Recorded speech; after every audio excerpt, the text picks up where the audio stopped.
tan importante es la administración en nuestras vidas que hace viable o posible un sinnúmero de cosas benéficas, cosas buenas, o en su defecto, una mala administración puede cortar esa posibilidad y traer consecuencias. Efectos. Así que entonces la administración por sí misma tiene consecuencias. Es posible que sean buenas, positivas o negativas. Y hablar de administración es hablar de uno de los aspectos que hay en el reino de los cielos. Nuestro Dios es un Dios de propósitos, ¿verdad? Él tiene propósitos para nosotros.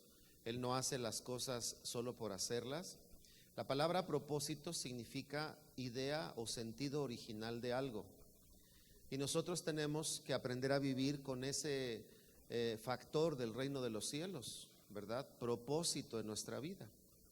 Pero también nuestro Dios, además de ser un Dios de propósitos, es un Dios de principios. Un principio o una ley es aquello que origina o determina algo. Un principio se conoce como aquello que es primero. Un principio se le identifica o se le nombra aquello que da origen a algo. Es decir, cuando nosotros vivimos con principios, esos principios van a originar cosas en nuestra vida. Ahora, lo que es importante saber es que todos los que estamos aquí, todos sin excepción, vivimos con principios. Pero por lo menos creo que hay tres consideraciones o tipos de personas con relación a los principios. Número uno, todos vivimos con principios, eso es lo primero. Número dos, unos no tienen ni idea en qué principios están viviendo, pero los están viviendo. Y número tres, otros son conscientes de los principios que están aplicando. ¿Me explico? Pero todos sin excepción vivimos con principios. Esto, si hablamos de principios, podríamos también relacionarlo con aquellas bases de nuestra vida o de nuestra conducta, por ejemplo, ¿verdad? Y entonces podemos llamar nosotros principios morales, principios espirituales, ¿verdad? Principios éticos, principios familiares, principios de la salud. Y entonces cada uno de nosotros vivimos bajo esos principios. Después, todo principio va a generar acciones que se conviertan en un hábito. Y un hábito se entiende como la acción repetida de algo que va a generar un resultado.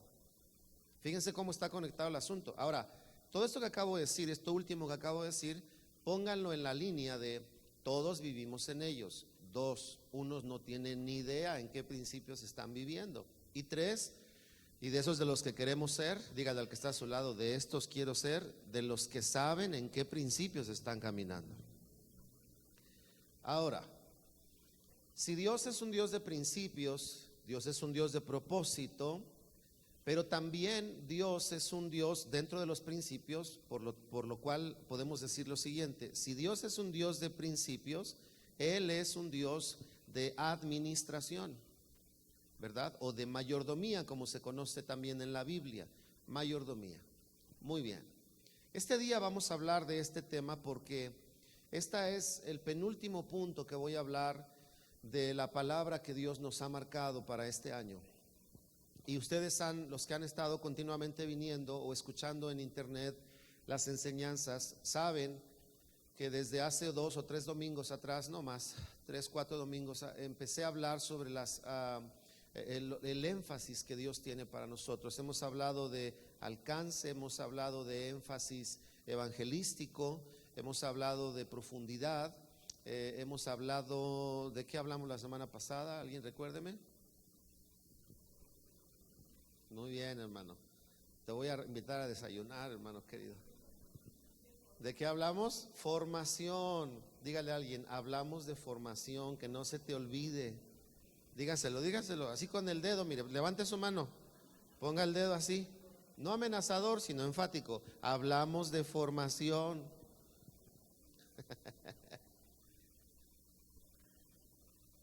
Decía el apóstol Pablo a la iglesia, ¿verdad? Hijitos míos, por quienes vuelvo a sufrir dolores de parto, dice, hasta haber formado en ustedes a Jesucristo. Entonces es un asunto serio la formación. Así como hemos hablado de estos aspectos, hoy hablaremos de la mayordomía. ¿Por qué? Porque el Señor nos dio esta palabra y la palabra es 2016. El Señor quiere que pongamos atención a esto: ajustes de mayordomía. Ajustes de mayordomía. Entonces, para eso es muy importante. Yo voy a compartir algunas cosas, pero es responsabilidad de usted, de cada uno de nosotros, poder ahondar o profundizar sobre cada aspecto, porque todos sabemos que una predicación es solamente la punta de un iceberg, ¿verdad? La predicación no es el total del tema. Cada uno de nosotros, en el interés personal y propio con Dios, en nuestro perfil específico, en nuestro momento y en las responsabilidades que tenemos, necesitamos trabajar para darle continuidad a eso. Así que dígale a otra persona: es tu responsabilidad y la mía ahondar en las predicaciones. Dígaselo, por favor, sin pena, sin miedo. Por favor, no solo se quede con lo que escucha en la predicación. En su tiempo devocional, en su tiempo de reflexión, en su tiempo de revisión de lo que escribió, tome notas, aprenda a tomar notas. Y si no está tomando, dígale a su hermano: la próxima semana te espero con tu cuaderno y tu pluma, vamos a tomar notas. Eso es mayordomía, ¿verdad? Así que, bueno, vamos a hacer un ejercicio. Ponga mucha atención en lo que vamos a hacer, porque al final de la enseñanza le voy a pedir que le haga un resumen a su hermano de la derecha.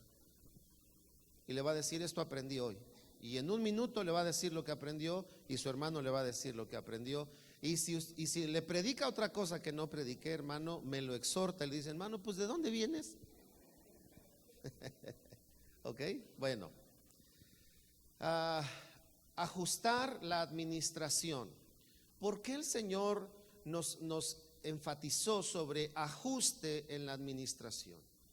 La palabra no es solo administración, ni la palabra es corrijan la administración, sino es ajuste en la administración. La palabra ajustar significa adaptar, modificar, cambiar, y desde luego puede implicar corregir, ¿verdad? Puede implicarlo. Si algo no está bien, hay que ajustarlo. Pero también es, como yo le decía, adaptarlo, es hacerlo a la forma que hoy se necesita. Le voy a poner un ejemplo. Todos nosotros los casados, y sobre todo con hijos, que ya tuvimos hijos pequeños, sabemos que la vida nocturna cambia cuando llegan los hijos, ¿verdad? ¿Cuántos matrimonios o papás contentos y felices hay aquí? Eso es.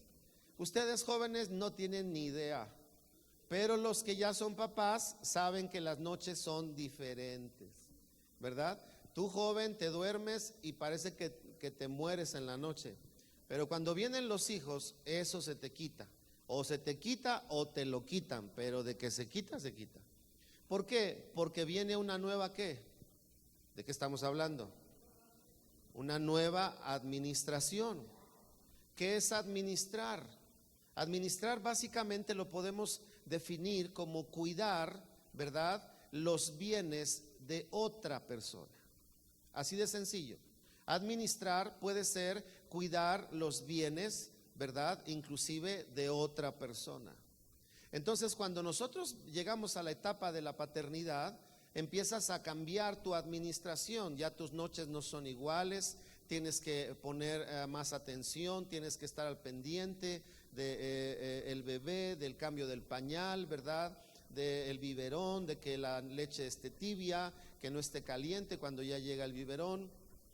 Hay una serie de ajustes. ¿Por qué? Porque lo requiere el momento de tu vida. Entonces, cuando nosotros hablamos de ajustar la administración, entiendo que lo que Dios nos está enfatizando, o está queriendo que enfoquemos, es cuáles son las adecuaciones, la adaptación, los cambios, las modificaciones que en la administración de tu vida y la mía debemos hacer para este tiempo, y eso tiene una razón de ser. No solo es a modificar o ajustar por ajustar, tiene una razón de ser. Por ejemplo, cuando las personas comen demasiada azúcar y entonces un día se hacen un examen de la sangre y sale elevada el azúcar, ¿qué tienen que hacer? ¿Seguir comiendo igual? Tienen que hacer un cambio en su administración alimenticia, ¿verdad? Tenemos que hacer un cambio. ¿Para qué? Para que buscando el propósito de controlar el funcionamiento del organismo y que entonces el azúcar en la sangre se mantenga dentro de los parámetros adecuados, porque si no, todos sabemos los problemas que pueden venir a causa de no controlar ese asunto del azúcar por una mala administración.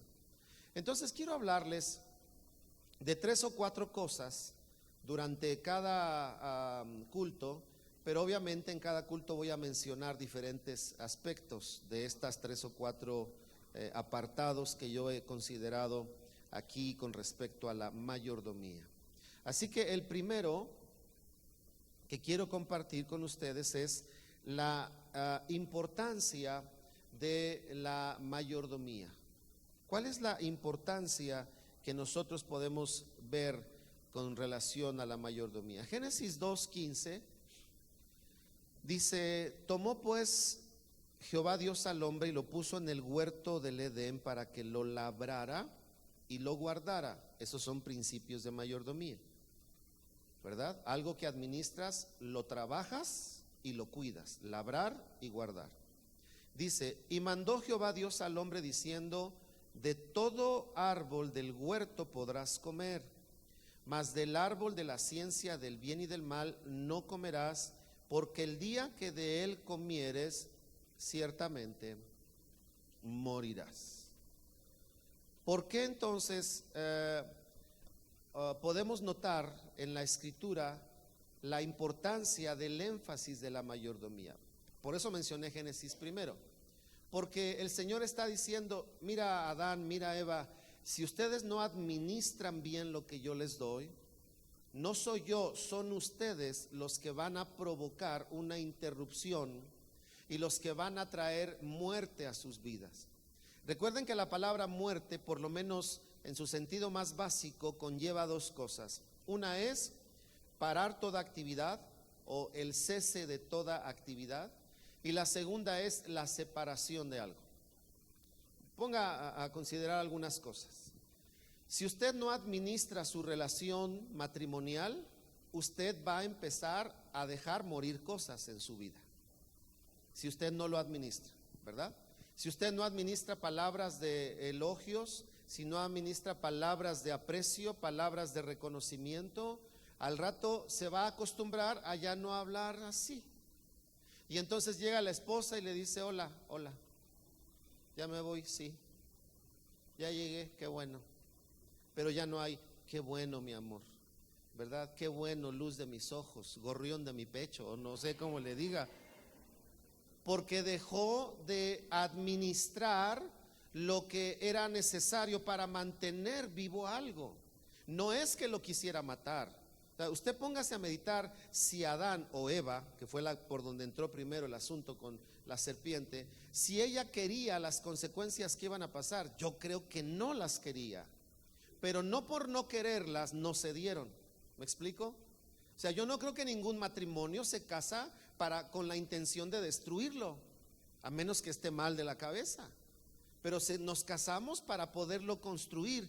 Pero si no administramos, el resultado va a ser negativo. Por eso la importancia de la administración, según este pasaje, es que la administración, ¿verdad?, mantiene la vida. Es un elemento de viveza en las cosas. Aplíquelo al matrimonio, aplíquelo a ¿qué otra cosa? A las relaciones padres e hijos.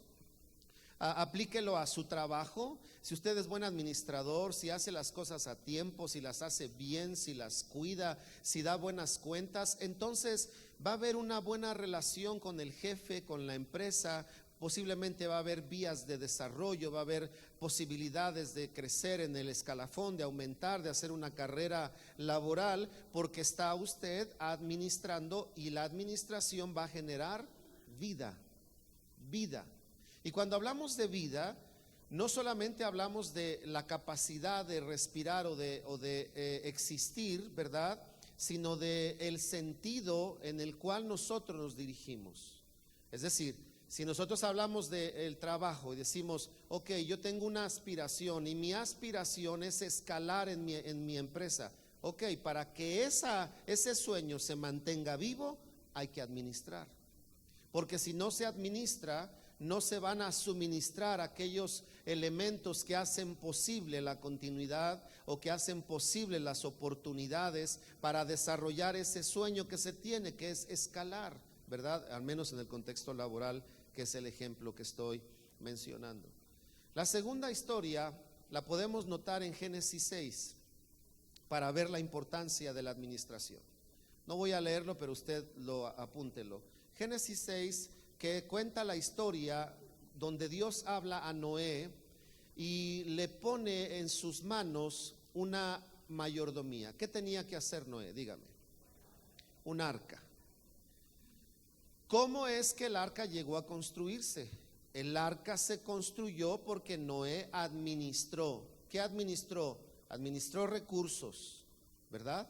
Porque tenía que hacerse con cierto tipo de recursos. Administró indicaciones, porque Dios le dijo con qué y cómo debía de hacerlo, cómo debía de proteger o impermeabilizar por dentro y cómo debía de diseñarla. Le dijo la altura, la anchura, la largura, ¿verdad? La manera en la que se iba a dividir, dónde iba a haber una ventana. Y entonces Noé administró eso. Otro factor que Noé administró fue el tiempo, porque él estuvo trabajando. Se teoriza y se disputa si los años que Noé tardó en construir el arca fueron 120 años. Hay esta escuela de idea que dice que cuando Dios le dijo, no contenderá mi espíritu con el hombre, serán solamente 120 años lo que daré al hombre, tenía que ver con el tiempo que Noé iba a tardar en construir el arca. En fin, no se sabe, ¿verdad?, de manera exacta cuántos años fueron, pero es indiscutible que para construir el arca, Noé tuvo que administrar su tiempo. Ahora, ¿qué fue lo que le encargó el Señor a Noé? La importancia de la administración. Le encargó la construcción del arca, pero no era el arca el propósito o el bien que estaba administrando Noé. Lo que Noé realmente estaba administrando era la posibilidad de la preservación de él y de su familia. Eso era lo que estaba administrando, la preservación. ¿Para qué? Para darle continuidad a la raza humana. Así que la importancia de la administración, nos enseña la historia de Noé, es que termina en preservar, en mantener, en cuidar algo. Pero también a la hora de mantenerlo, le da, número 2, continuidad a el propósito de Dios con el ser humano. Eso hace la administración. Piense esto. Si usted ha recibido a Jesús, usted ya es creyente. Pero el Señor no solo quiere que usted sea creyente, aunque eso es grandioso, porque el creer en el Señor nos da vida eterna. Pero usted debe de crecer y de administrar la posibilidad que hay a la hora de ser creyente. Y es que cuando uno es creyente, ahora puede ser discípulo. Pero cuando es discípulo, ahora usted va a ser instruido en la palabra de Dios. ¿Para qué? Número 1, para vivir la palabra de Dios. Y número 2, para poder enseñarla a otros. Entonces la administración crece. Si usted solo es creyente, usted puede compartir del amor de Cristo, desde luego, pero usted no le va a dar continuidad al propósito de Dios, que es no solo creer, sino crecer en la vida cristiana. De tal manera que administrar eso le va a dar continuidad al deseo de Dios. Y usted no solo creerá, sino será enseñado y enseñará a otros. Y cuando usted enseñe a otros, usted le va a dar continuidad a la vida discipular, que es el sistema, es la estrategia, es la forma en la que el Señor mismo, no el hombre, no los apóstoles, sino el Señor estableció para que los principios y verdades del reino pudieran ser administradas sobre los creyentes. Es la línea del discipulado. Ahora ponga mucha atención a esto, aunque el tema no es discipulado, pero apenas hablaba yo ayer con alguien y le decía que discipulado, para todos los que están en el discipulado no es leer las lecciones que tenemos del discipulado. Eso no es discipulado. Discipulado es vivir las lecciones del discipulado. Discipulado es pedirle a Dios que nos permita entender las verdades que están en esas lecciones tan sencillas del discipulado, porque lo que va a convertirse en nuestra vida en fruto será por causa de entender y de vivir las verdades de la palabra de Dios. A mí me preocupa, hermanos, que pasemos por el discipulado y pasados los 2 meses no nos acordemos de qué hablaban las lecciones. Pero ¿saben por qué no nos acordamos? Porque no lo vivimos. Porque cuando vives algo, por ejemplo, ¿se imagina usted que yo no me acordara del nombre de mi esposa? Problema seguro, ¿no cree? Oye, ¿cómo te llamas? ¿Cómo te apellidas? A ver, dame una pista. Imagínese usted. Pero ¿por qué es tan común el nombre de mi esposa? Porque vivo diariamente con ella. ¿No es cierto? Pero cuando usted conoce a alguien de vez en cuando, se le olvida el nombre. Hola, por eso en la iglesia nos llamamos todos hermanos, porque es más fácil hermano que recordar el nombre de tantos, ¿verdad? Ese es otro asunto, porque somos demasiados. Pero cuando nosotros vivimos continuamente algo que aprendimos, no se nos olvida el nombre. Entonces, cuando nosotros tomamos una lección de discipulado y pasa el año y ya no me acuerdo, estamos teniendo problemas de administración. Porque la administración no es llenar el cuestionario. Esa es una herramienta para estar estudiando las lecciones. Pero lo que pretende el discipulado de la iglesia no es eso, sino que vivamos la experiencia de nuestra relación con Dios. Porque eso es ejercicio de administración y eso va a generar, como acabamos de ver la historia de Noé, va a generar que haya preservación y continuidad. Quiero cerrar el asunto de Noé diciendo lo siguiente. Lo que Dios estaba poniendo en las manos de Noé representaba juicio, porque Dios había juzgado la tierra y había dicho: el corazón del hombre de continuo piensa en hacer el mal. ¿Y qué le dijo Dios a Noé? Voy a raer de sobre la faz de la tierra a todo ser viviente. Eso era el resultado de un juicio. Ese juicio iba a traer muerte sobre aquellos que no estuvieran bien delante de Dios, pero iba a mantener la vida, la preservación, en aquellos que estuvieran en la administración de Dios.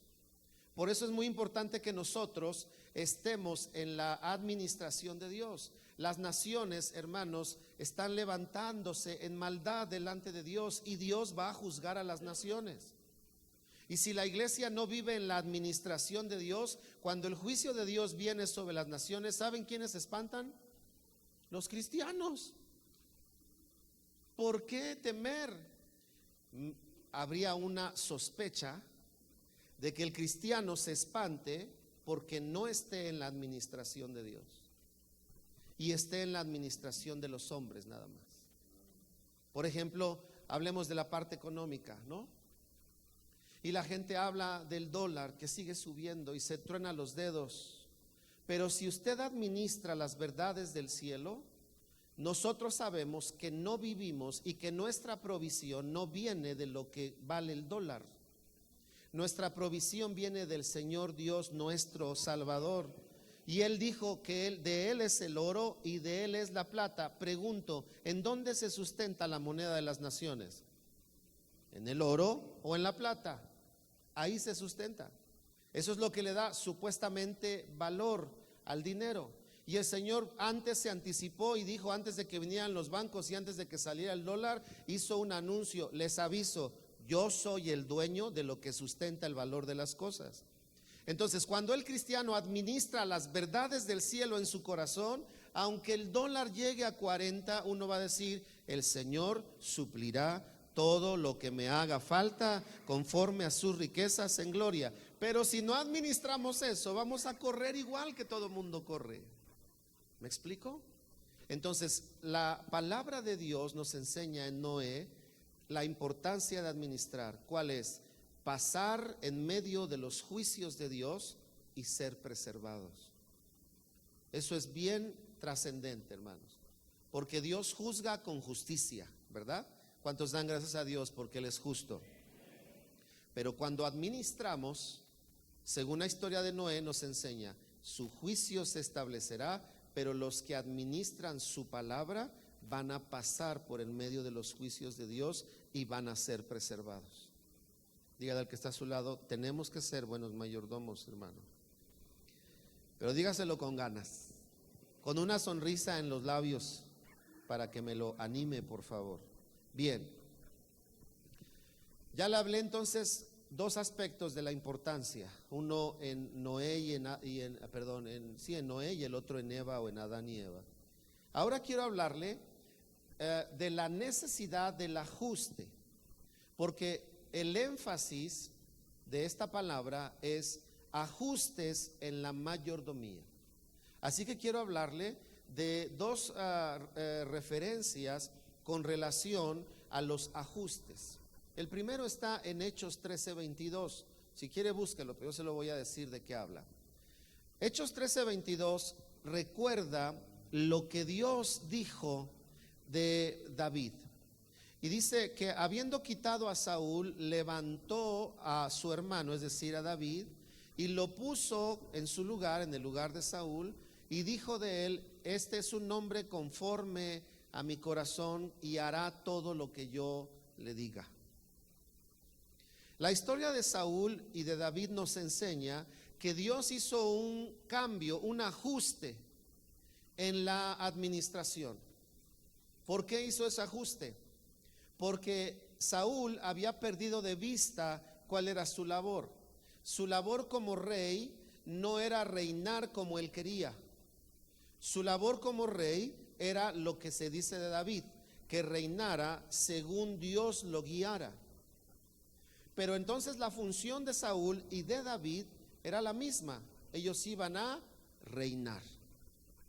Pero para reinar conforme al corazón de Dios, se tuvo que hacer un ajuste en los reyes. Tuvo que ser removido el que ya no caminaba buscando la voluntad de Dios, sino haciendo lo que quería, para ser puesto aquel del que se dijo: hará lo que yo le diga. Entonces, lo primero que aprendemos aquí con relación al ajuste es que ajustar la mayordomía en nuestra vida debe de siempre tener una brújula, y la brújula es que cualquier ajuste que usted y yo hagamos en la mayordomía debe de ir hacia mantener el gobierno de Dios en nosotros. Lo voy a repetir. Todo ajuste que tú tengas que hacer debe de apuntar en la brújula, por decirlo de alguna manera, hacia mantener el gobierno de Dios sobre nosotros y a través de nosotros. Voy a poner un ejemplo.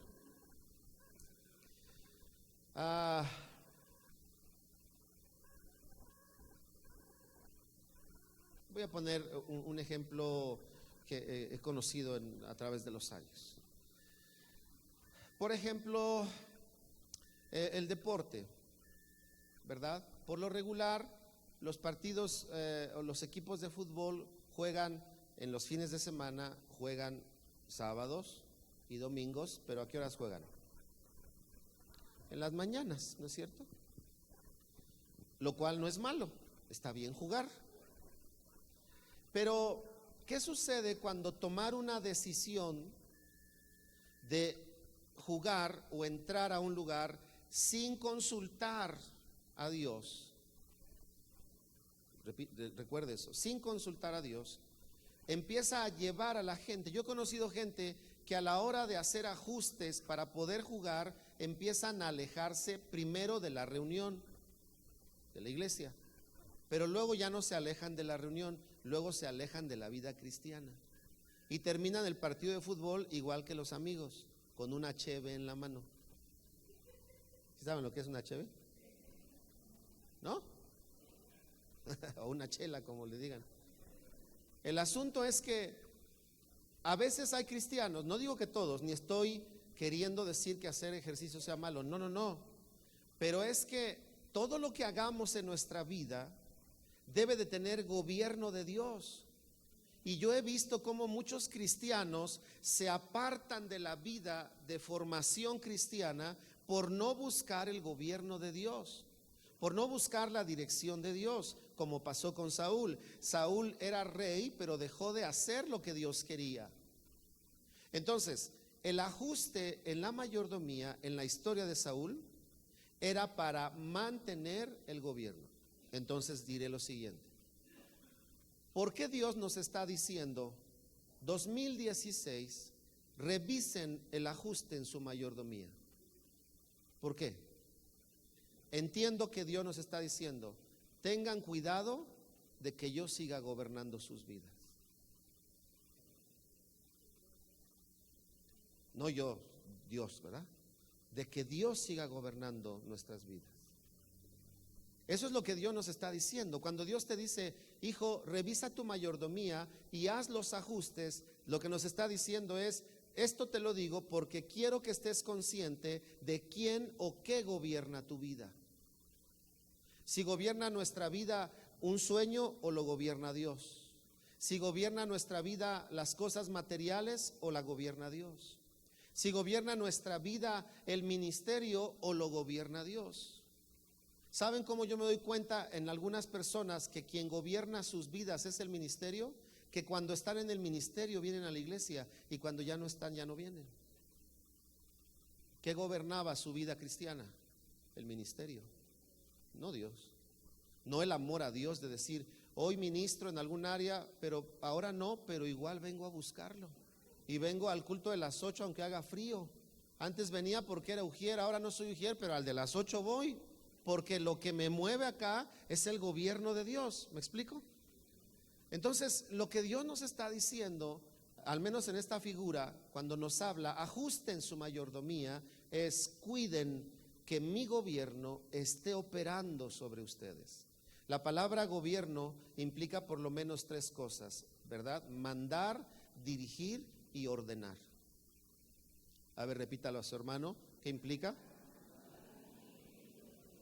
Mandar, dirigir y ordenar. Mandar, dirigir y ordenar. Yo me hago a veces preguntas de cuando nosotros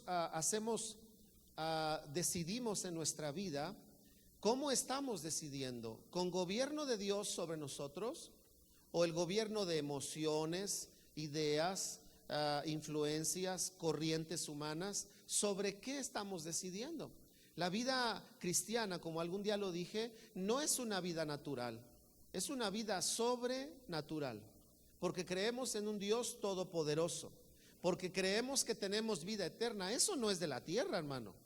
Porque creemos que el Espíritu Santo está en nosotros. Eso no es nada natural. Porque creemos que Dios y el Evangelio, es poder de Dios. Y entonces cuando creemos todo esto, esto es sobrenatural. La vida cristiana no se puede vivir de manera natural. Por eso cuando hay cristianos que quieren vivir su manera, de manera filosófica, de manera emocional, se convierte en una mala administración. Y no se ve el fruto de la vida cristiana. Decía el pastor Guillermo, que estuvo con nosotros el viernes, decía: si alguien dice haber conocido a Cristo y su vida es la misma, decía él claramente: perdóname, pero no lo has conocido. Sabes de Dios, pero no lo has conocido. O sea, es como si usted fuera a Acapulco y regresara con el mismo color pálido. Nadie le va a creer. Nadie le va a creer. Le va a decir, pues ¿a qué fuiste? Pero ¿qué tal cuando llega todo tostadito? Que se puso ahí el aceite de tortuga y de caimán y todo lo que haya querido ponerse, y llega, pero si camarón. La gente no duda en preguntarle a dónde fuiste, porque saben que fueron a algún lugar, por causa de que su persona iba a reflejar o estaba reflejando, ¿verdad?, que conoció un lugar. Así es el asunto de la administración con Dios. Necesitamos tener ajustes para mantener el gobierno del Señor. Ahora, quiero compartirles dos aspectos que son clave para tener una buena mayordomía. Vea el orden que he compartido. Importancia, número 1. Número 2, ajustes. ¿Por qué ajustar? Y número 3, aspectos clave para la administración, porque sobre esos aspectos clave es donde se dan los movimientos en nuestra vida. Eso es muy importante, hermanos. Yo he experimentado, como seguramente usted, cosas en las cuales he decidido y el Señor ha tenido que venir a hablarme, a decirme, ¿por qué hiciste eso? Y tienes que ser confrontado por Dios. Yo a veces, por ejemplo, he hecho cosas por estar cansado, y el Señor viene y me dijo aquella vez, ¿por qué hiciste eso? Le dije, porque ya no aguanto, estoy cansado. Y me dijo, o sea que lo hiciste por cómo te sientes, no lo hiciste porque yo te dijera. Y ya desde ahí tú empiezas a entender que el Señor te va a cuadrar y te va a decir, que no has leído que yo soy tu fortaleza y tu descanso, que no has hablado que yo renuevo las fuerzas del cansado. ¿Por qué entonces, si tú le predicas a la iglesia que yo te doy fuerzas, por qué tomaste decisiones? Porque estás cansado. ¿Administraste bien la verdad que te he dado? No, lo hiciste mal. Y ahí tienes que reconocer, ay, ¿qué hice? ¿Verdad? A veces le voy a decir frases de un matrimonio cansado. Estoy harto. Siempre lo mismo. Señor, ¿te la llevas o te la mando? ¿Verdad? Son frases de alguien que está cansado, pero esas frases ya hablan de una mala administración de las verdades de Dios en nuestro corazón, porque empezamos a hablar según trabajamos el corazón. ¿Me explico? Entonces, cuando el Señor te lleva a esa reflexión, tienes que ir a lo básico, y lo básico es, ¿qué aspectos me ayudan a administrar? Le voy a decir solo dos. El primero, mentalidad de mayordomo y no de dueño. Hermanos, no somos dueños de nada. Lo repito, no somos dueños de nada. De nada. Uno de los grandes problemas de sentirnos dueños, les voy a decir cuál es que cuando alguien se siente dueño, realmente lo que está pasando es que aquello, le voy a poner un ejemplo y te lo voy a decir en dónde me baso en la Biblia. Si yo me siento dueño de esto, realmente lo que está pasando es que esto se está adueñando de mí, porque la Biblia dice, donde está tu tesoro, ahí está tu corazón.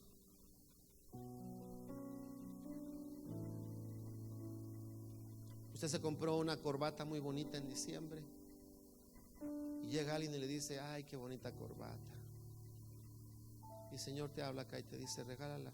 No, ¿por qué? Si es mía. Estamos muy acostumbrados al mío. Bueno, usted no, yo. Mío, mi casa, mi coche, mi ropa, mi reloj, mi todo. Entonces Dios tiene que venir y decirte, hey, Si quieres avanzar en el reino, necesitas ajustar tu administración. Nada es tuyo. El viernes se acercó conmigo una persona de la iglesia, la primera persona, y digo la primera porque sé que Dios va a movernos a todos o a muchos a cosas como estas. Y me dijo: pastor, después de haber escuchado, ¿se acuerdan los que estuvieron el viernes? El pastor Guillermo, dentro de su predicación, hizo dos preguntas y dijo: ¿alguien de aquí ya ha regalado su casa para la obra del reino de los cielos?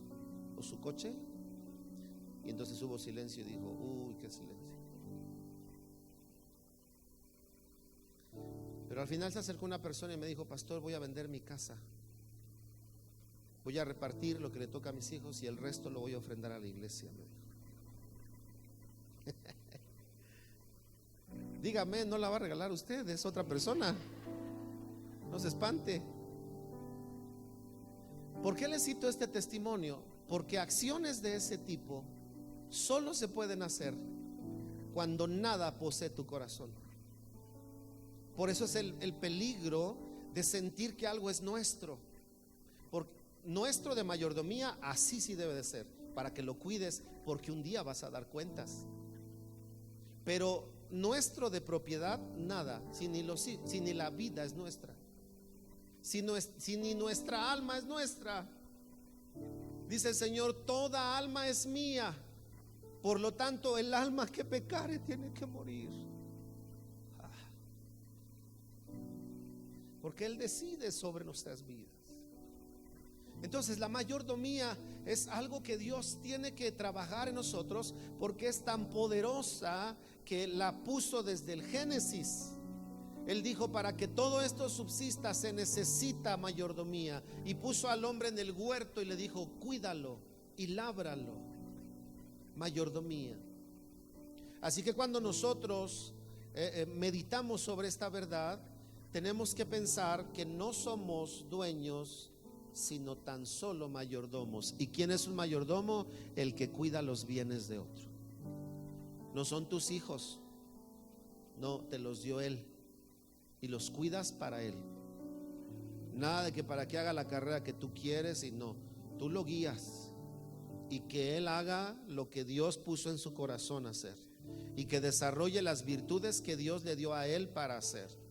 ¿Cuánta gente yo he conocido que dice: pues yo estudié esto porque mis papás quisieron, pero ahora sí voy a estudiar lo que quiero? ¿Verdad? Administración equivocada.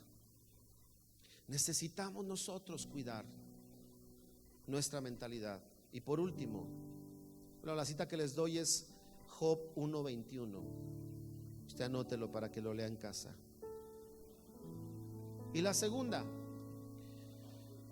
para cuidar o tener una buena mayordomía, la segunda es vivir bajo el señorío de Dios.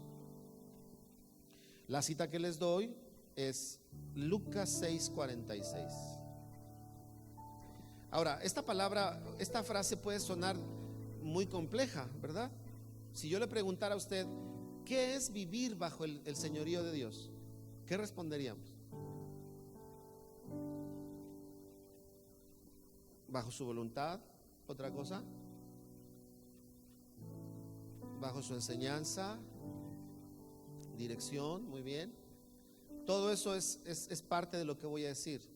La Biblia dice que el Señor dijo: ¿por qué me dicen Señor, Señor, y no hacen lo que yo les digo? Voluntad, obediencia, enseñanza no tiene ningún sentido si no la hacemos. ¿Cómo vivimos bajo el señorío de Dios? Sabiendo lo que Él quiere, haciendo lo que Él quiere. Y el Señor le dice al hombre: trata a tu esposa como a vaso más frágil. Y el esposo anda acá, ni él se entiende, ¿verdad? Porque también, hermanas, los hombres tenemos nuestros 5 minutos. 5, ¿verdad? También tenemos. Ay, sí, horas, días. Bueno, está bien. Los hombres también tenemos nuestros días en que no nos entendemos, así como ustedes, que ni entre mujeres se entienden. Pero en medio de ese sentir viene el principio de administración. Y por eso dice el Señor acerca del enojo, por ejemplo, dice: airaos. ¿Eso qué es? Eso es administración. Lo que está diciendo es: tú puedes tener motivos para enojarte, pero administrate, no peques por causa de tu enojo. Es decir, puedes llegar a tu casa como esposo molesto por algo, tal vez porque discutiste con la esposa, le encargaste algo, se pusieron de acuerdo y no cumplió, y tú puedes estar molesto. Pero cuando llegas a la casa, tienes que llegar y tratarla como a vaso más frágil. Cuando, más fuerte, hermanas, porque los hermanos no oyeron, ¿verdad? Eso es administración. Pero ¿cómo puedes hacer eso? Solo si vives bajo el señorío del Señor. ¿Y qué es vivir bajo el señorío de Dios? Hacer lo que Él dice. Si tu esposa se equivocó, si tu esposa no hizo lo que acordaron, si tu esposa hizo de más en lo que dijeron, te generó molestia, sí, pero una cosa te encargo: trátala como a vaso más frágil. Así que cuando llegas a casa, llegas con malestar, pero no, decimos en México, no despepitas todo tu malestar. Y es que siempre lo mismo, y es que ya estoy harto de ti, y es que te sales con lo mismo. Eso no es vivir bajo el señorío de Dios. Esa es una mala administración. Así que el asunto de vivir bajo el señorío de Dios es muy simple: hagamos lo que Él dice. Ahora, no se preocupe, no es tu fuerza natural. La Biblia dice que el Señor ya no escribió, ¿verdad?, su ley en tablas. ¿En dónde la escribió? En el corazón. Eso quiere decir que ahora, por el Espíritu Santo que está en nosotros, podemos vivir la palabra de Dios, porque tenemos el poder de Dios en nuestras vidas para vivir en la vida nueva que hemos recibido en Dios. Porque el que no tiene a Cristo se enoja y se deja gobernar por el enojo. Pero el que tiene a Cristo, ¿verdad?, se enoja, pero tiene el poder del Espíritu Santo para aprender a vivir de acuerdo a la voluntad de Dios, haciendo lo que Él quiere. Y entonces, cuando haces lo que el Señor quiere, estamos viviendo bajo su señorío, y por lo tanto, de manera natural, vamos a administrar correctamente lo que Dios nos ha dado. Hermanos, hermanas, esta mañana lo que quiero compartir es: Dios nos está llamando a revisar nuestra mayordomía. Haga una lista de todos los aspectos de la mayordomía, ¿verdad? Su tiempo, su salud, sus relaciones, sus bienes, ¿verdad?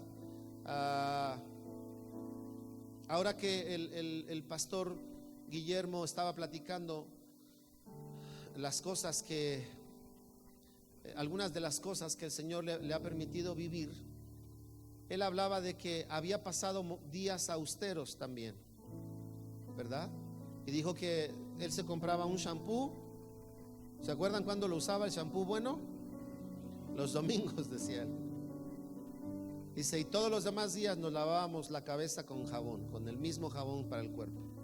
Y el domingo ese que nos íbamos a la iglesia, ese nos íbamos oliendo a shampoo. Que además el jabón, cuando te lo lavas la cabeza, cuando te lo lavas con jabón, queda medio grasoso, ¿no? Pero bueno. Y entonces, pero él dijo algo: pero en la austeridad nunca dejé de servir a Dios. Eso es administración.